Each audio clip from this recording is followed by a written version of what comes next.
Hello दोस्तों, आज मैं एक्सप्लेन करूंगी पैरेलल लव के एपिसोड 19 और 20। और अगर अभी तक आपने मेरे पिछले एपिसोड्स को नहीं देखा है तो उनकी लिंक आपको मेरे डिस्क्रिप्शन बॉक्स में मिल जाएगी। तो स्टार्ट करते हैं एपिसोड 19। लिन मियाओ के पास न्यू जॉब है। वो अब जियाओ यांग और झाओ यांग की वेडिंग प्लानर है। जब वो होटल में जाते हैं तो सू चेंगजुन उन्हें देख लेता है और उनके जाने के बाद वो चेयरमैन शाओ को कॉल करता है और उन्हें उसी होटल में मिलने के लिए बुलाता है और वो मान जाती हैं। होटल में सबसे पहले झाओ यांग वेडिंग रिंग चूज करती है, पर वो उसमें लिन मियाओ की हेल्प लेती है। लिन मियाओ सैड है, पर फिर भी वो उसकी हेल्प करती है। जब वो सभी रूफटॉप वेन्यू चेक करने जा रहे थे तो वहीं उन्हें चेयरमैन शाओ और सू चेंगजुन मिलता है। चेयरमैन शाओ तो उनके बीच से चली जाती है। जियाओ यांग सू चेंगजुन से पूछता है, तुम चेयरमैन शाओ के साथ क्या कर रहे हो? सू चेंगजुन कहता है, क्यों, क्या मैं उनके साथ नहीं हो सकता? एक्चुअली मैं उनके न्यू टेक्नोलॉजी प्रोजेक्ट का पार्टनर हूँ, इसलिए यहाँ आया हूँ। जियाओ यांग कहता है, मुझे कोई मतलब नहीं, बस तुम होंग्यू ग्रुप से दूर रहना। इन्हीं बातों के बीच सू चेंग जियाओ यांग और झाओ यांग की इंसल्ट कर देता है।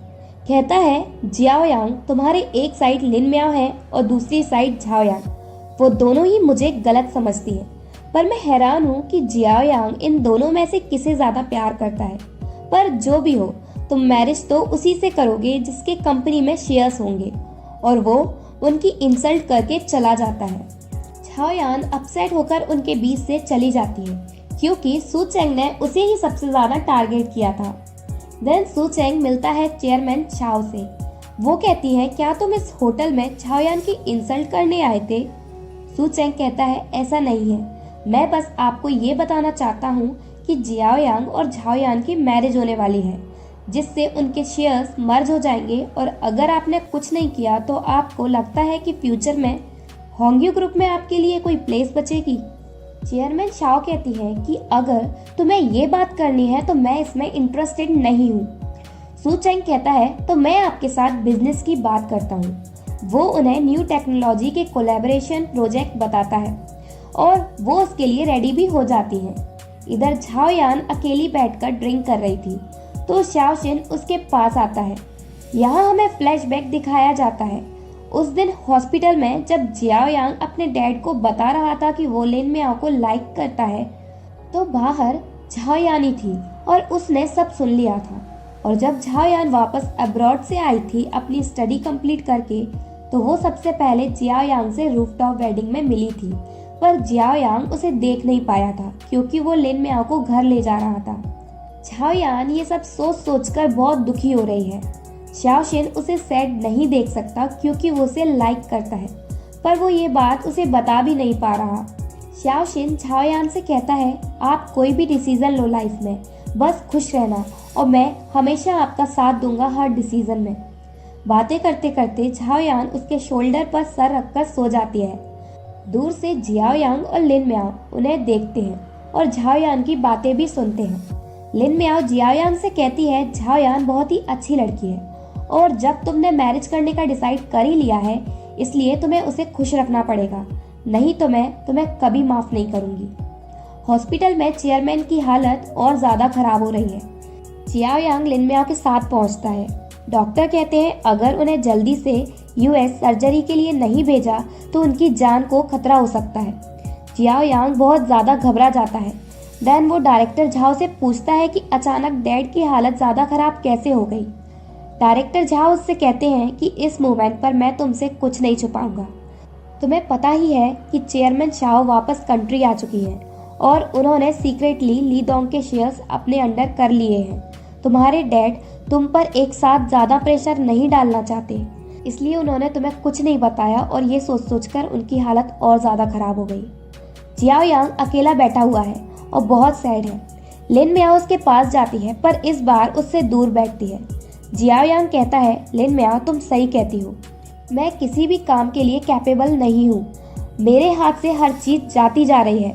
लिन मियाओ कहती है, ये सच नहीं है, बस इस टाइम तुम टायर्ड हो। जियाओ यांग कहता है, मैं तुम्हें रोक नहीं सका। लिन मियाओ यहाँ अपनी बात से लास्ट पुश करती है जिससे जियाओ यांग उसे भूल जाए। वो कहती है, तुम्हें पता है एक्चुअली मैं यहाँ क्यों आई? वो झूठ बोलती है कि वो जियाओ यांग को स्टार्टिंग से ही यूज़ कर रही है। स्टार्टिंग में उनकी सारी मीटिंग कोइंसिडेंटली नहीं थी, वो लिन म्याओ ने प्लान कर रखी थी।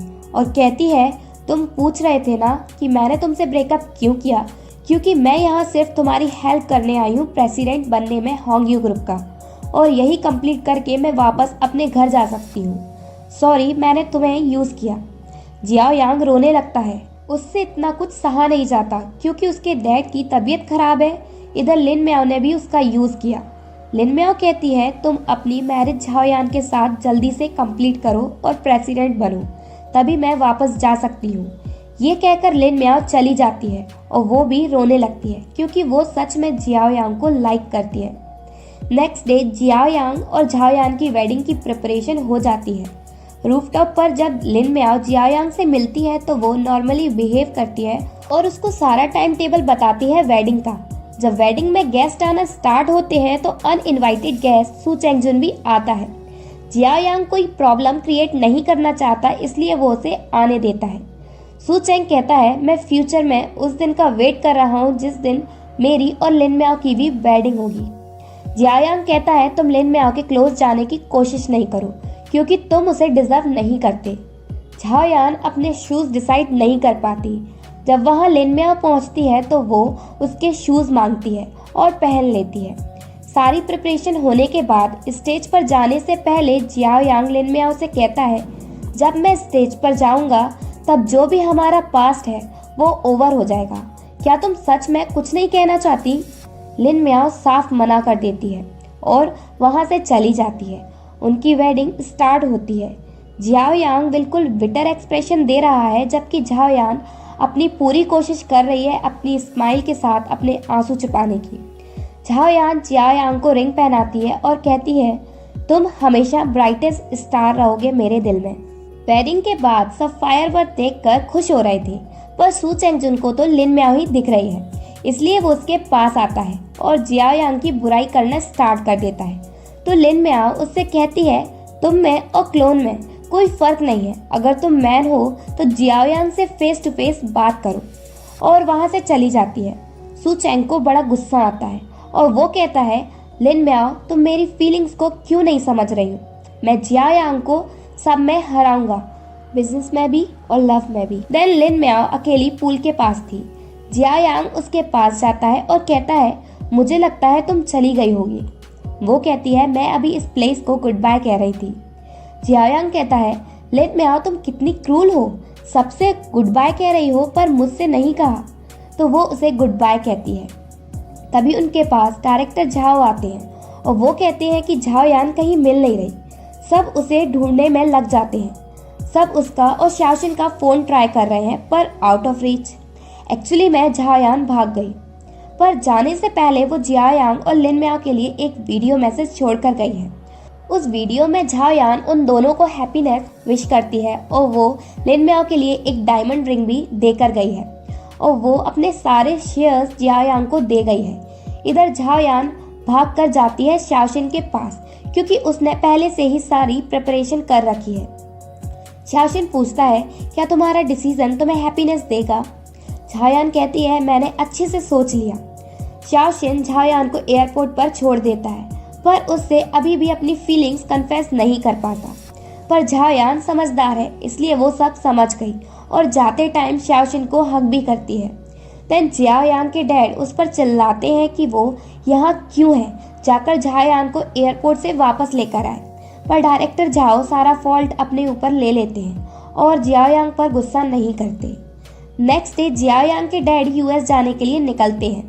जब जियाओ यांग वापस कंपनी में आता है तो देखता है कि लिन म्याओ वापस आ गई है। लिन म्याओ बताती है कि चेयरमैन ने यूएस जाने से पहले मुझे वापस कंपनी में आने को कहा था। लिन म्याओ कहती है मैं यहाँ से जाऊँ या नहीं, पर तुम्हें प्रेसिडेंट जरूर बनना है। जियाओ यांग पूछता है क्या तुम वापस जाओगी या नहीं? लिन म्याओ ये कहकर वहाँ से चली जाती है कि मैं तुम्हारी परफॉर्मेंस पर डिसाइड करूंगी। देन लिन म्याओ जियाओ यांग के घर वापस रहने भी आ जाती है। दोनों फिर से हैप्पी हो जाते हैं, पर उनकी हैप्पीनेस ज्यादा टाइम तक नहीं टिकती क्योंकि अब लिन म्याओ के विजन में कोई प्रॉब्लम आ रही है, पर वो ये बात जियाओ यांग को नहीं बताती। डायरेक्टर झाओ सू चेंगजुन से लॉ फर्म में मिलते हैं। जहां वो बिल्कुल रॉन्ग आइडिया लगा लेते हैं उसके आने का, पर वो कहता है कि वो कंपनी के वर्क से यहाँ आया है। देन जियायांग को ऐसा टेम्पररी प्रेसिडेंट अपॉइंट कर दिया जाता है। इस खुशी में वो लिन मियाओ को कहीं सरप्राइज देने ले जाता है और एपिसोड 20 यही एंड होता है। अगर आपको मेरी वीडियो अच्छी लगी हो तो प्लीज़ लाइक माई वीडियो और सब्सक्राइब टू माई चैनल।